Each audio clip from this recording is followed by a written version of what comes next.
सामाजिक कार्यकर्ते तौफिक कर्जीकर यांच्या मार्फत खोपोली शिळफाटा येथे दहीहंडी उत्सव उत्साहात साजरा।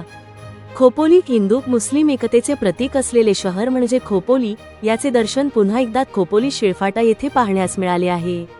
श्रीकृष्ण जन्माष्टमी भक्तिमय वातावरणात साजरी करण्यात आली असून दहीहंडी उत्सव सुद्धा सर्व ठिकाणी मोठ्या जल्लोषात साजरा झाला। शहरात बालगोपाळ आणि गोविंदांनी दहीहंडीची तयारी करून प्रमुख नाका, चौक आणि रस्त्यांवर दहीहंड्या बांधण्यात आल्या होत्या। अशाच प्रकारचे खोपोलीत चर्चेत ठरलेली हंडी म्हणजे शिळफाटा येथील सामाजिक कार्यकर्ते म्हणून ओळखले जाणारे व्यापारी तौफिक कर्जीकर यांची दहीहंडी। शिळफाटा येथील छत्रपती शिवाजी महाराज स्मारकास पुष्पहार अर्पण करून चौकात सर्व रहिवासी व व्यापाऱ्यांसाठी तौफिक कर्जीकर यांनी हिंदू मुस्लिम एकता कायम टिकून राहावी याकरिता दहीहंडी उत्सव आयोजित केला होता। दुपारपासूनच गोविंदांची एकाहून एक गाणी शाहीद शेख यांच्या डीजे ऑन व्हील डीजेच्या तालावर दहीहंडीचा माहोल सुरू केला होता।